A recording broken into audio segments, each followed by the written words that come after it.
Is it just me overthinking, or not? I rescued a woman being bothered by a guy, and she said that to me.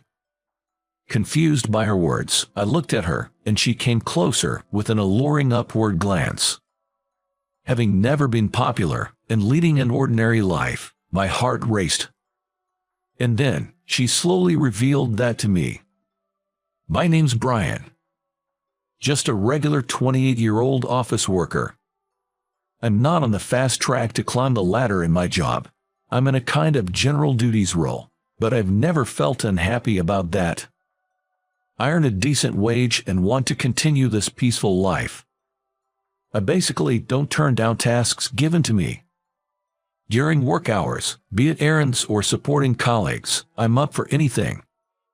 Thanks to this, I have a great relationship with my coworkers. Though I am often asked to do errands, I take them willingly, and I sometimes get help in return. It's a genuinely good workplace. But now, a major issue has arisen.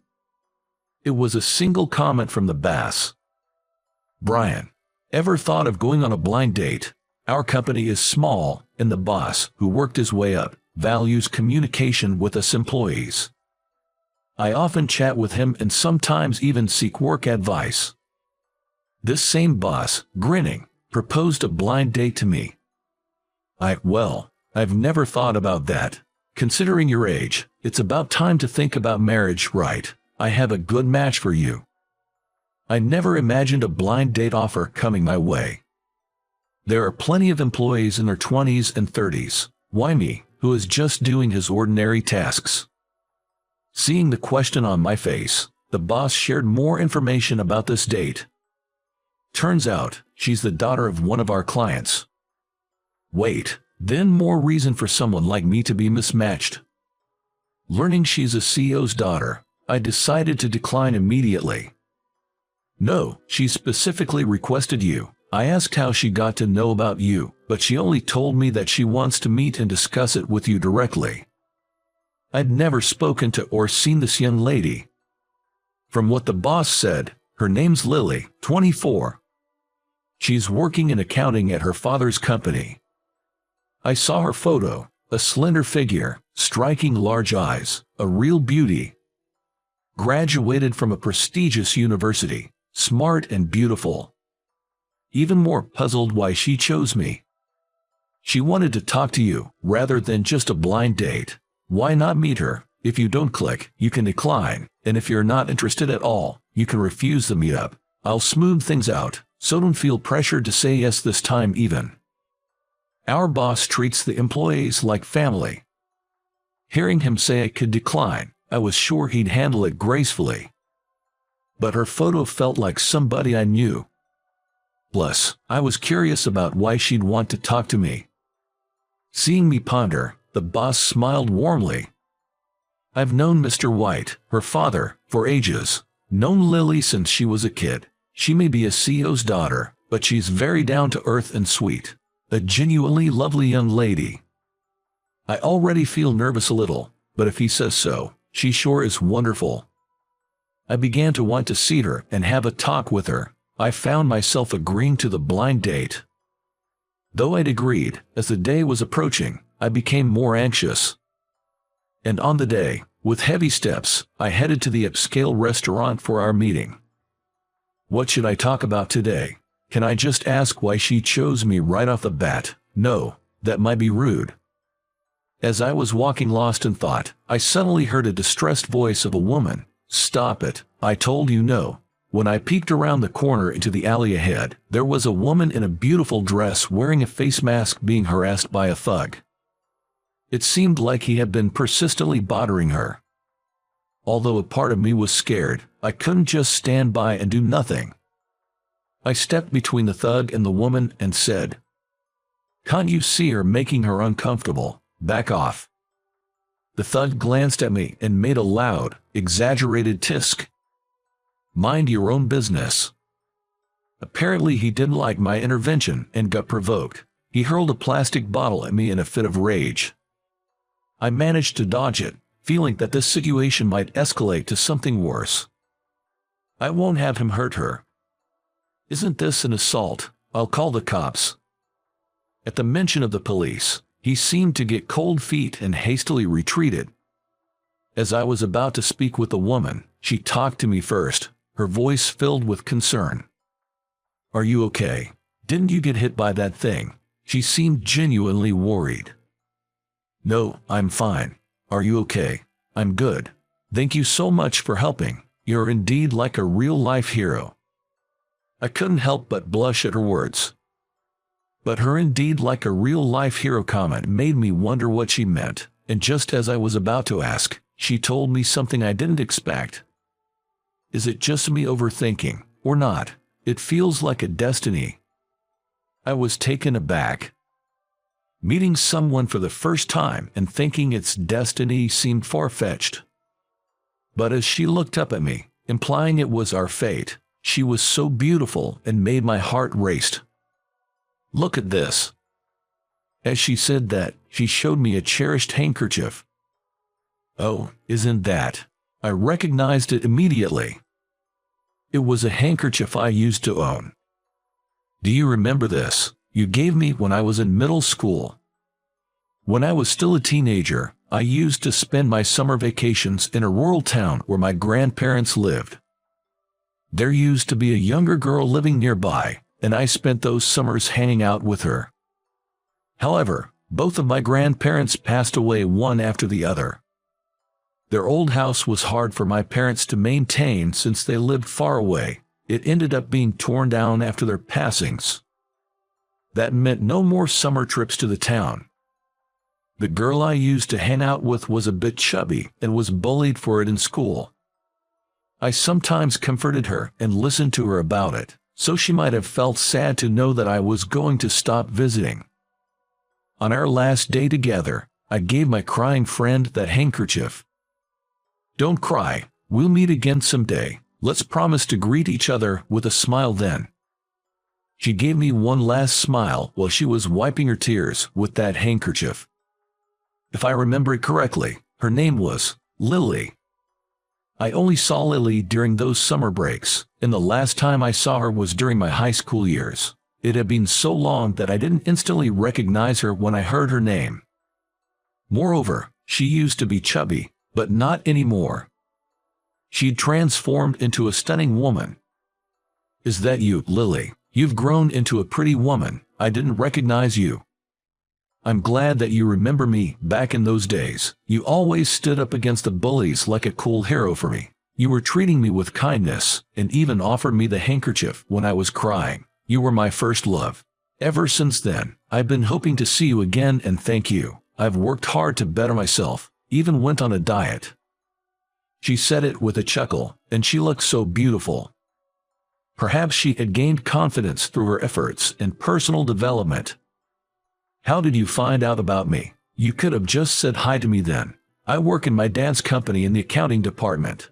I saw you when you visited our company. You looked just like the old days, so I recognized you right away.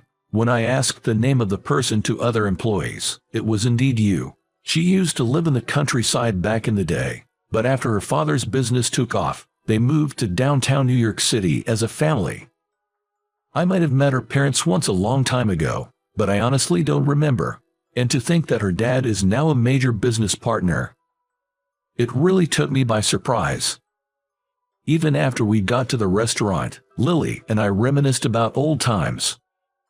It felt more like a reunion and a blind date. We had a great time. Lily's mother also came to the restaurant to greet with me.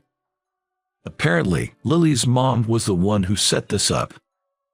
She told me that she recognized you at the company right away. She wanted to talk to you, but couldn't approach you directly, so she asked me to arrange this event. Her mother seemed to find her daughter's feelings adorable and was smiling the whole time. Personally, I think it's a higher hurdle to chat through a matchmaking event than just approaching directly, but thanks to that, we got to talk, so I'm grateful, one way or another.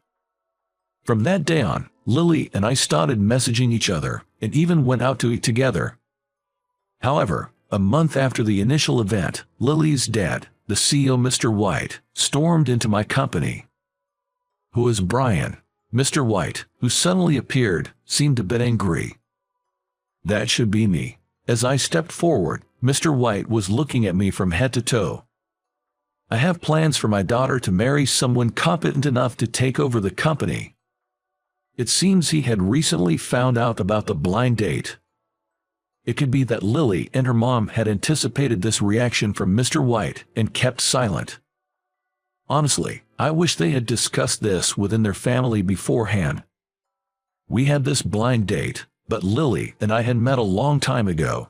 We were just talking about the old days.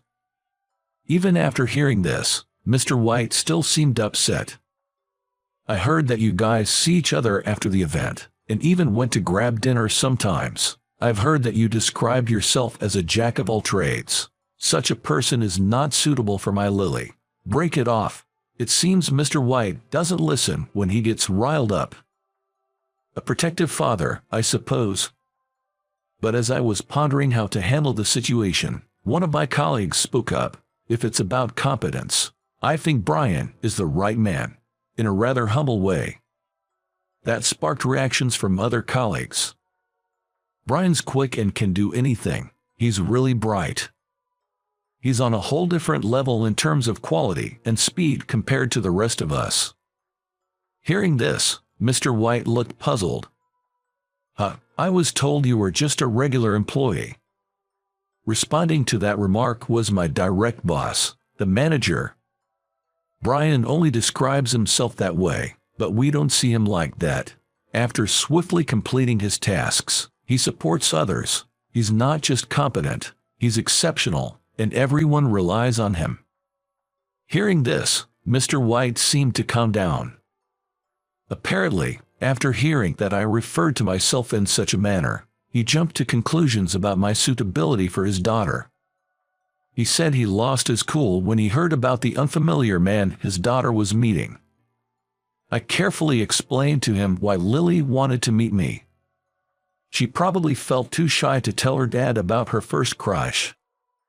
Later, he listened to my colleagues talk about my daily performance and personality, and eventually came around to understanding why we had the initial blind date. This doesn't mean I'm giving my permission for marriage. Look, we're not dating or anything, and we haven't fought about marriage. Lily is beautiful, and it's always calming to talk to her. Talking about favorite foods and movies can be enjoyable, so I'm thinking I'd like to formally ask her out soon. But courting a daughter who has such an overprotective dad seems like a tough challenge. Yet, through his every word and action, I can tell he deeply cares for Lily, and that makes the father seem endearing in a way. Since then, I kept building a good friendship with Lily. Inspired by how dedicated Lily is to her work, I've become even more committed to my job. At the time of my promotion, I finally asked her to be my girlfriend. Lily's response was, "Finally, you ask me that." It seems I made her wait quite a while. After dating for about a year, tomorrow I'll be meeting Lily's parents to discuss our marriage plans.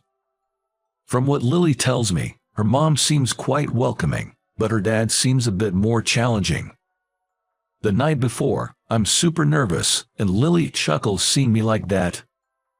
Considering you can stand up to strangers and bullies, it's funny you're this nervous about meeting my parents.